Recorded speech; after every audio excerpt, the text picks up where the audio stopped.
Saat indah ku berhadapan denganmu, memandang wajahmu, Yesus kekasih jiwaku.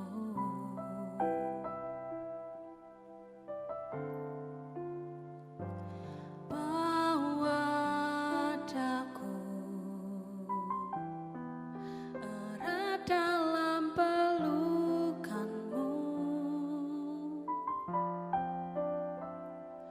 menikmati kasih dan indahnya hadiratmu.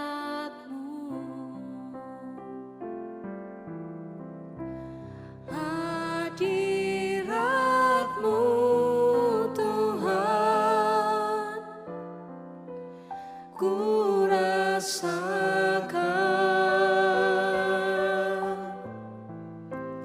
kekudusan-Mu Bapa, penuhiku.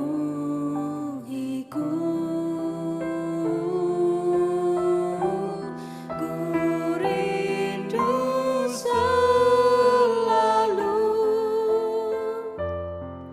diam dalam bait-Mu, menikmati kasih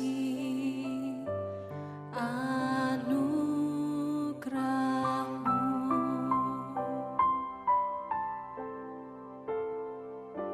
Saat indah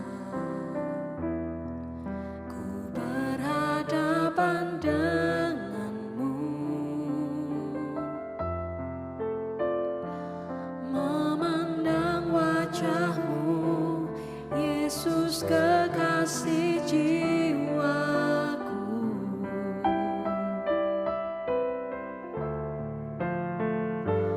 Bawa daku erat dalam pelukan-Mu,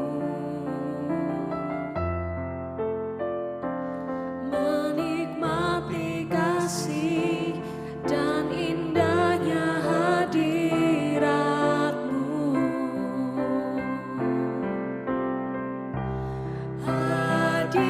Hadirat-Mu Tuhan, ku rasakan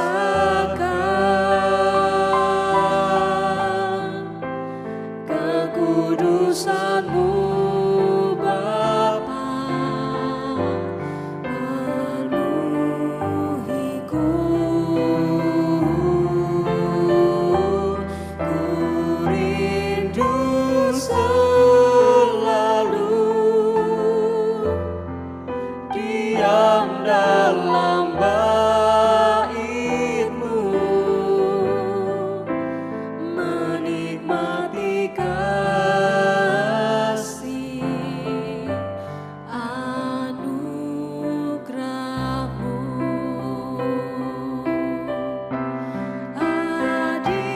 Hadirat-Mu Tuhan, ku rasakan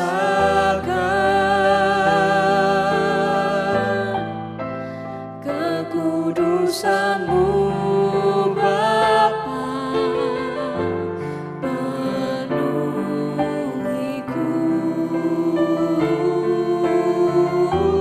Ku rindu selalu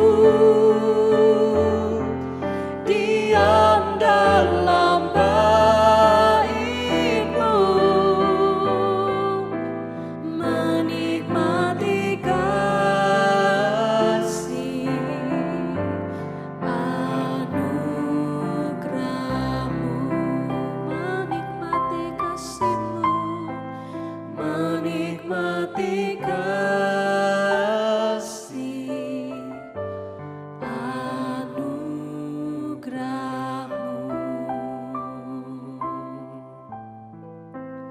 menikmati kasih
Your presence is heaven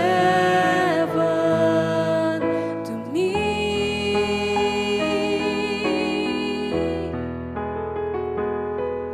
Your presence is heaven to me.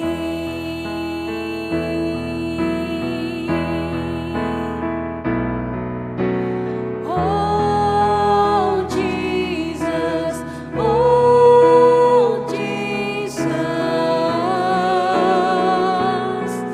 your presence is heaven to me. Oh Jesus,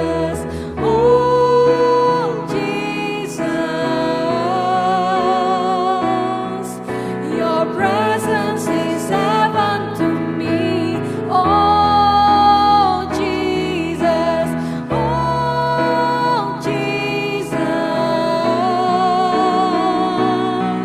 your presence is heaven to me.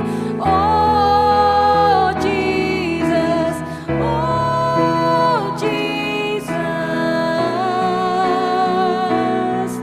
your presence is heaven to me.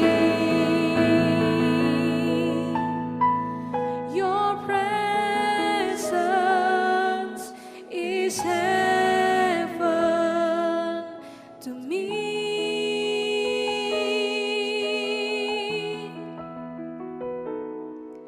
Your presence is heaven to me.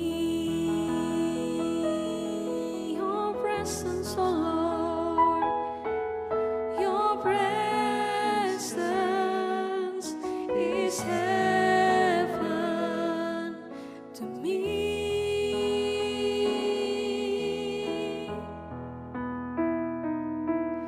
Your presence is heaven to me.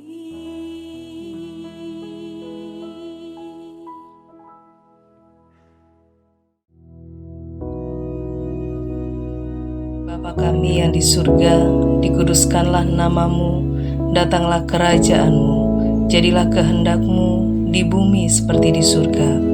Berikanlah kami pada hari ini makanan kami yang secukupnya, dan ampunilah kami akan kesalahan kami, seperti kami juga mengampuni orang yang bersalah kepada kami. Dan janganlah membawa kami ke dalam pencobaan, tetapi lepaskanlah kami daripada yang jahat. Karena Engkaulah yang empunya kerajaan dan kuasa dan kemuliaan sampai selama-lamanya. Amin.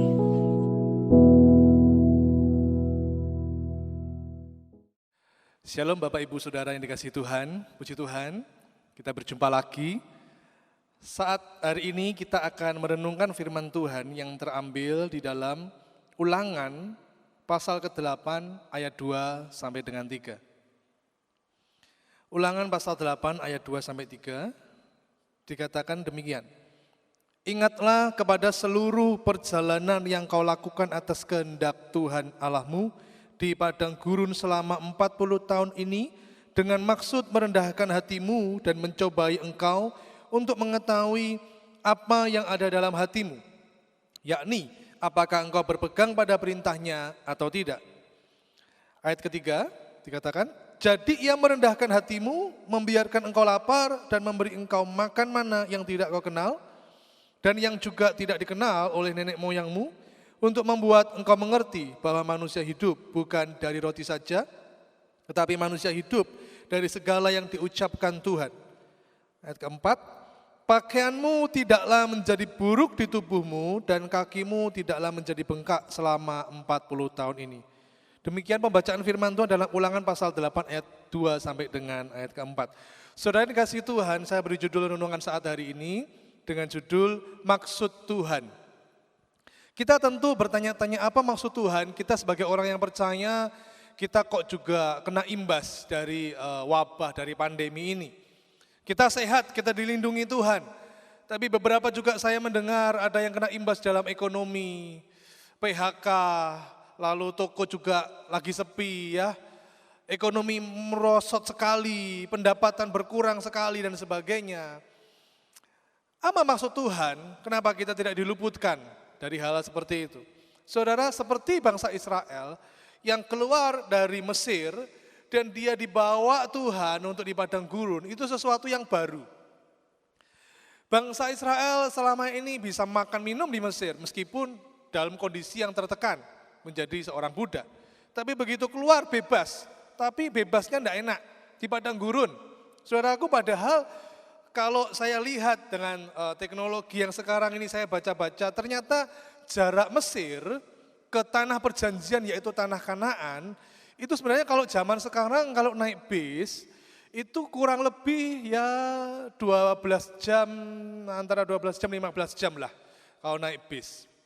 Jadi kalau misalnya jalan kaki, zaman dulu misalnya jalan kaki, itu kalau ditempuh kira-kira tidak sampai 1 bulan, itu bisa sampai di tanah perjanjian. Apalagi kan mereka kan rombongan, rame-rame. Biasanya kalau rame-rame kan tidak terasa ya, tiba-tiba sudah sampai tempat kan gitu ya. Saya juga masih ingat dulu waktu saya kecil dari Tulungagung ke Jawa Tengah, itu naik mobil namanya istilah saya itu mobil cetul gitu ya, kewecil mobilnya ya. Apa ya itu seperti bemo tapi lebih kecil lah dan tidak pakai AC, panas sumuk. Tapi karena rame-rame sama-sama tidak terasa, wah sudah datang di Jawa Tengah. Bahkan pernah ke Bali, kalau sekarang kan enak ada tol saudaraku ya. Jawa Tengah, ke Jogja dan sebagainya. Pernah ke Bali juga, rame-rame tidak terasa, wah enak sudah sampai saudaraku. Nah, mereka berjalan kaki, sebenarnya bisa ditempuh dari Mesir ke tanah perjanjian, ya tidak sampai sebulan, kurang lebih beberapa minggu saja saudara. Tapi Tuhan mengizinkan mereka sehingga mereka 40 tahun muter-muter di padang gurun. Apa maksud Tuhan kok sampai mereka diizinkan berputar-putar di padang gurun? Yang pertama, kita lihat saudaraku, mungkin hari-hari ini juga kita, kok kenapa ya ini kok keadaan seperti ini ya. Kok enggak kayak dulu ya. Orang Israel juga mikir gitu, kok enggak kayak dulu ya di Mesir ya, enak gitu ya. Kok sama kita juga mengalami kesulitan, semuanya ini global ini. Semua negara mengalami kesulitan. Tapi mari kita lihat, berpikir positif, kita merenungkan firman Tuhan. Apa maksud Tuhan? Yang pertama, di ayat kedua dikatakan demikian. Ingatlah kepada seluruh perjalanan yang kau lakukan atas kehendak Tuhan Allahmu di padang gurun selama 40 tahun ini dengan maksud merendahkan hatimu. Poin pertama, Tuhan memiliki maksud untuk merendahkan hati kita. Maksudnya apa ini kok merendahkan hati kita? Saudara, bangsa Israel itu terkenal sebagai bangsa yang superior. Bangsa yang merasa dirinya itu adalah bangsa pilihan Tuhan, yang lain itu tidak dipilih Tuhan. Di perjanjian lama, mereka merasa yang lain itu bangsa kafir. Kita ini bangsa pilihan Tuhan, bangsa yang superior, punya Allah yang hebat, punya Allah yang benar, yang lain itu kafir. Dan bangsa Israel, Tuhan tahu karakter bangsa Israel adalah bangsa yang tegar tengkuk, keras kepala dan sombong. Dan Tuhan tidak suka dengan bangsa yang sombong. Tuhan tidak suka dengan karakter yang keras kepala, tegar tengkuk ini. Makanya Tuhan hendak merendahkan hati orang Israel. Saudaraku, makanya sebagai ayat pendukung di dalam Yakobus pasal 4 ayat 6, dikatakan demikian, Yakobus pasal 4 ayat 6. Tetapi kasih karunia yang dianugerahkannya kepada kita lebih besar daripada itu. Karena itu ia katakan Allah menentang orang yang congkak, tetapi mengasihani orang yang rendah hati.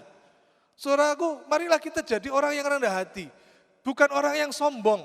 Di tengah-tengah pandemi, wah saya ini karena saya kaya, saya masih bisa bertahan. Wah karena saya masih punya tabungan yang banyak.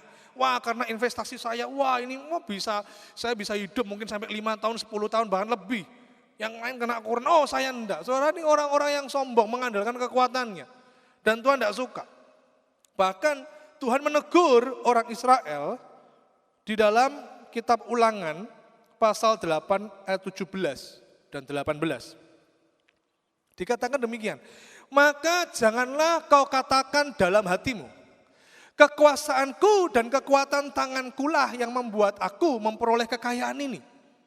Tetapi haruslah engkau ingat kepada Tuhan Allahmu, sebab dialah yang memberikan kepadamu kekuatan untuk memperoleh kekayaan dengan maksud meneguhkan perjanjian yang diikrarkannya dengan sumpah kepada nenek moyangmu seperti sekarang ini. Saudara, Jangan ada yang merasa diri kita kuat. Karena wah saya ini hebat. Saya punya backing, punya cadangan dan sebagainya, saudara. Saya tidak akan kenapa-napa. Karena saya begini, karena saya begini. Orang yang sombong akan direndahkan. Ingat pada Tuhan. Bahwa kita bisa ada seperti saat ini. Kita sehat, kita bisa makan, kita bisa minum. Kita bisa mengikuti ibadah seperti ini. Kita bisa memiliki tubuh yang baik. Kita tidak stres, kita bisa bersuka cita. Itu karena diberi kekuatan oleh Tuhan. Saya ingat ada sebuah lagu. Aku mengandalkan Engkau, ya Tuhan. Orang yang mengandalkan Tuhan hidupnya akan diberkati. Saudara, jangan lupa kita ini hidup karena anugerah Tuhan. Jangan ada yang menyombongkan diri. Tadi di firman Tuhan dikatakan tidak boleh lupa di Ulangan 8 ayat 18. Harus ingat kepada Tuhan. Siapa di sini yang pernah lupa? Saya percaya semua kita pernah lupa. Lupa naruh kunci, lupa naruh uang kan gitu kan. Lupa naruh buku, lupa catatan kecil tadi di mana ya. Yang paling nyesek itu tahu? Lupa barusan naruh kunci terus di mana ya? Barusan loh padahal mungkin belum 5 menit saudaraku ya. Aduh mana loh. Yang paling nyesek lagi adalah lupa naruh barang kecil, barang penting itu ya. Ditaruh terus lupa, dicari sampai stres, bingung, aduh emosi. Besoknya dicari lagi, loh ya di situ. Loh padahal kemarin sudah dicari, di situ udah ada, loh sekarang kok ada kan gitu kan. Paling nyesek, paling gak enak gitu ya. Mungkin lupa juga ya yang sudah berusia, terus lupa naruh kacamata di mana ya. Kacamatanya di sini saudaraku ya, di atas kepala, mungkin lupa. Bahkan mungkin lupa naruh gigi palsunya di mana ya. Itu manusiawi lah ya, pernah lupa saudaraku ya. Tapi ingat, jangan lupa kepada Sang Pencipta, jangan lupakan Tuhan. Yuk rendahkan hati, kita hidup mengandalkan Tuhan, bukan karena kehebatan kita saudaraku. Dan yang kedua, apa maksud Tuhan? Ya, yang kedua dikatakan di dalam Ulangan pasal 8 ayat yang kedua tadi, dengan maksud merendahkan hatimu dan mencobai engkau untuk mengetahui apa yang ada dalam hatimu. Yakni apakah engkau berpegang pada perintahnya atau tidak. Saudaraku yang kedua, Tuhan hendak mencobai kita. Kita ini memegang perintahnya atau tidak. Loh Tuhan kok mencobai? Saudara di dalam bahasa Inggris dari terjemahkan to prove atau to test. Menguji atau membuktikan. Jadi bukan mencobai, menyengsarakan umatnya, bukan.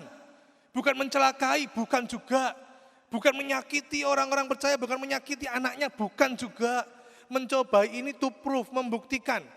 Atau menguji, kita ini pegang firman Tuhan atau tidak. Saudara yang dikasihi Tuhan, soal menguji, saya masih ingat. Dulu waktu saya SMP, saya punya guru bahasa Inggris, saudara. Nah, guru ini terkenal sangar, garang, ngedeni pokoknya, menakutkan. Nah, murid-murid yang lain teman-teman saya ini takut. Pokoknya kalau sudah guru bahasa Inggris datang, diam semua, tegang semua. Saudara. Ya karena memang wajahnya agak mengerikan. Wajahnya itu, waduh, sangar gitu.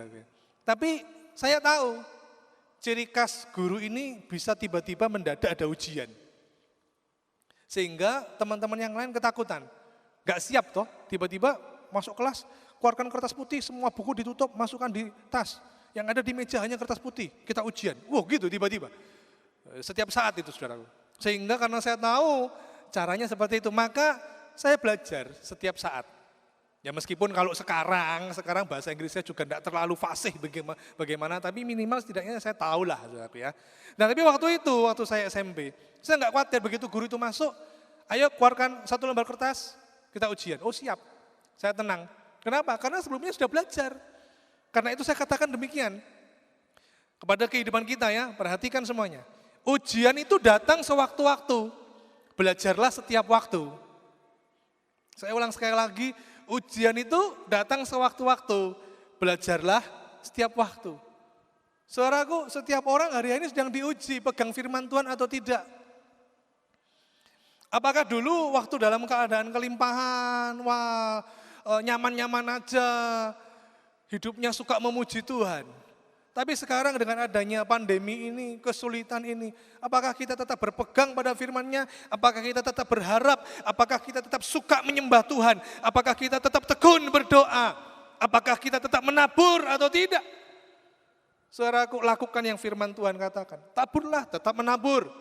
Taat, tetap taat. Pegang firman Tuhan. Bahwa Tuhan tetap ada bersama kita. Dia hendak menguji umat Israel. Memegang firman Tuhan atau tidak. Dan kita lihat kisah ini saudaraku bagaimana mereka dapat mujizat sukacita, memuji-muji, nari-nari, pakai rebana. Nanti ketemu udah ada air minum, haus, marah-marah. Lapar, bosan dengan roti mana, marah-marah. Mereka bahkan membuat patung lembu emas. Mereka menyembah berhala. Lihat, makanya mereka diputar-putar 40 tahun. Supaya mereka dewasa rohaninya. Supaya mereka teruji, mereka naik level saudaraku.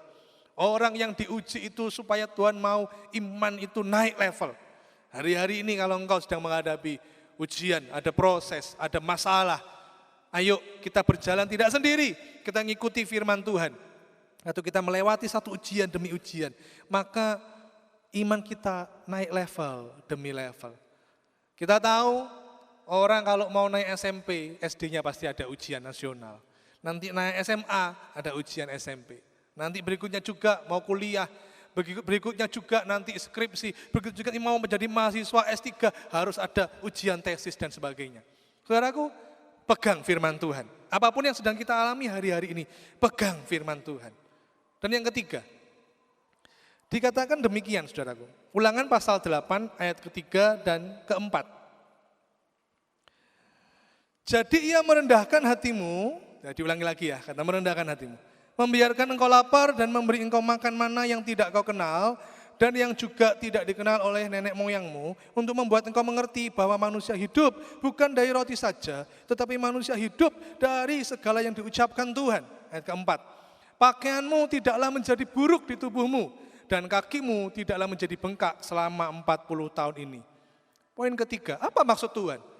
Kok ada peristiwa ini dan kita juga mengalaminya. Apa maksud Tuhan? Maksudnya adalah Dia ingin menunjukkan bahwa kita ini dipelihara Tuhan. Tuhan tidak membiarkan kita. Kita dipelihara Tuhan. Tuhan hendak mengatakan demikian. Lihat bahwa aku memelihara engkau. Sebelumnya orang Israel tidak tahu apa itu roti mana. Tapi Tuhan memberi makan. Bahkan dikatakan tidak pernah dikenal oleh nenek moyangmu sebelumnya. Benar-benar luar biasa Tuhan kita. Kemarin saya berjumpa dengan emak saya saudaraku ya, yang usianya September ini berusia 90 tahun. Terus saya ngobrol-ngobrol, saya tanya, sebelumnya pernah enggak sih? Mungkin dulu tahun 1940, 1950 di Indonesia ini ada enggak ya? Kayak pandemi, wabah, virus corona, ya semacam itulah yang sampai global begitu. Emak saya jawab, enggak pernah. Opo to iku corona, kok aneh-aneh sekarang ya. Dulu-dulu loh, gak pernah ada kayak gini, corona-corona gitu saudara ya. Karena memang dulu gak ada. Nah sama saudaraku, bangsa Israel diberi makan mana loh, yang gak pernah dikenal nenek moyangnya. Betapa Tuhan ajaib, bukan hanya itu, tapi juga pakaianmu tidaklah buruk di tubuhmu. Kakimu tidak bengkak selama 40 tahun ini. Di sini mungkin ada saudaraku yang pakai baju selama 3 hari berturut-turut tidak ganti baju. Jangankan 3 hari, pakai pagi aja sorenya sudah bau. Baunya kayak iwak asin saudaraku ya. Oh enak di mana-mana. Aduh, penguk saudaraku ya. Waduh, itu orang lewat, bau apa ini ya? Karena pakainya enggak ganti. Bahkan mungkin kalau pakainya enggak ganti badan jadi gatel dan sebagainya saudaraku ya. Peliket apa itu ya, berkeringat dan sebagainya. Tapi dikatakan 40 tahun ini pakaianmu tidak buruk. Wah ini kalau zaman dulu ada perusahaan laundry tidak laku ini saudara. Toko fashion tidak laku juga. Bajunya itu aja. 40 tahun saudaraku. Kakimu tidak bengkak.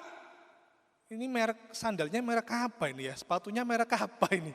Kok begitu enak, empuk banget mungkin ini ya. Sampai enggak bengkak kakinya.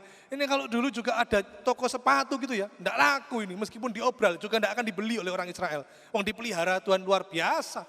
Saya masih ingat dulu saya punya sandal jepit. Sandal jepit itu kasusnya itu permasalahannya sama bagi semua orang. Biasanya masalahnya itu mungkin sudah 6 bulan atau setahun, maka bagian tengah antara ibu jari sama telunjuk itu ya, kaki itu ya, jari itu ya, maka ada semacam penjepitnya begitu, yang kita jepit gitu ya, kita pakai kaki itu, ada lehernya itu ya, lehernya sudah jepit, itu yang sering bermasalah, kadang lepas gitu ya, kadang lepas. Nah kalau udah lepas, saya mengakalinya, saya pakai sambung di bawah alasnya itu pakai peniti begitu, atau mungkin pakai semacam tali yang agak kuat sehingga dia gigit lagi dengan alasnya. Pakai semacam itu pun juga tidak bertahan lama juga. Nah saudaraku, ini 40 tahun, makanan dijamin, pakaian dijamin, kakinya wah sehat saudaraku, tidak kutuan, ya, tidak cantengan dan sebagainya, waduh sehat semuanya, nggak bengkak saudaraku, luar biasa ini. Lihat, Allah pasti juga akan memelihara kita.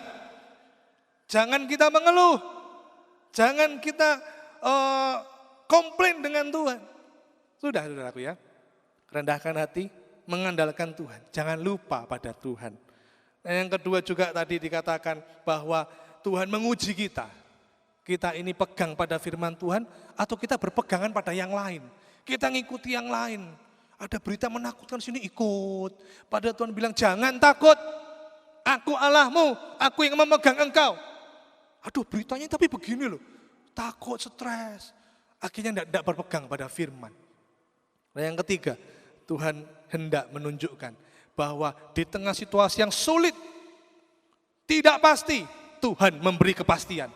Yaitu ada pemeliharaan bagi orang yang sungguh-sungguh percaya, saudara. Saya bersyukur ya beberapa bulan ini, waduh dipelihara Tuhan luar biasa. Meskipun mungkin ada kesulitan, tapi kesulitan itu diselesaikan bersama dengan Tuhan. Ya, ada berkat saja yang Tuhan alirkan. Istri saya juga masak gitu saudaraku ya. Buat sate, ada aja yang pesan saudaraku ya. Tuhan kirimkan pelanggan. Itu satenya istimewa, bakarnya satu-satu. Tidak boleh barengan, kan tidak boleh kumpul-kumpul. Iya tak?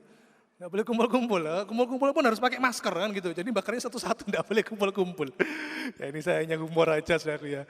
Tapi luar biasa, Tuhan kirim. Ada aja saudaraku ya. Bahkan pernah dalam satu hari itu loh saudaraku.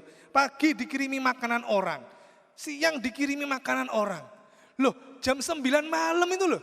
Digedok itu pagernya diteng-teng-teng. Dikirimi soto. Loh ya apa itu, jam 9 malam, apa sih mau makan, dikirimi, ya udah haleluya puji Tuhan, masukin kulkas dulu. Loh satu hari itu ada yang seperti itu. Bahkan ada yang sampai pakai ojek di WA, aku kirimi makanan ya, loh kayak gitu loh saudaraku. Waduh makanya anak-anak saya dua-duanya tambah nyempluk-nyempluk saudaraku ya. Tambah gendut-gendut saudaraku ya, dipelihara Tuhan luar biasa. Nah saudaraku, ayo kita meresponi bahwa Tuhan punya maksud. Bukan untuk mencelakai kita. Bukan untuk menyakiti kita, bukan. Tuhan rindu di tengah-tengah kesulitan sekalipun, kita tak merendahkan hati, mengandalkan Tuhan. Bahwa hidup kita ini karena Tuhan. Jangan lupa Tuhan. Demikian juga Tuhan menguji hati kita ini bagaimana. Taat, pegang firman atau tidak. Dan yang ketiga, lihat, Tuhan pasti memelihara. Tuhan akan menunjukkan, membuktikan kita berjalan sesuai firman-Nya. Maka ada pemeliharaannya dan pemeliharaannya itu sempurna, selalu ajaib berjalan bersama dengan Tuhan. Amin untuk firman Tuhan. Mari kita berdoa. Kami bersyukur Tuhan, kasih karunia-Mu yang membuat kami tetap hidup. Tuhan ajar kami untuk kami dapat sungguh-sungguh berjalan sesuai firman-Mu. Terima kasih Tuhan. Dan pada akhirnya kami mengangkat tangan kami terima berkat-Mu. Di dalam nama Tuhan Yesus, Tuhan memberkati Engkau dan melindungi Engkau. Tuhan menyinarkan wajah-Nya kepadamu dan memberi Engkau kasih karunia. Tuhan menghadapkan wajah-Nya kepadamu dan memberi Engkau damai sejahtera. Dalam nama Tuhan Yesus yang sudah diberkati, sama-sama katakan amin. Tuhan Yesus memberkati.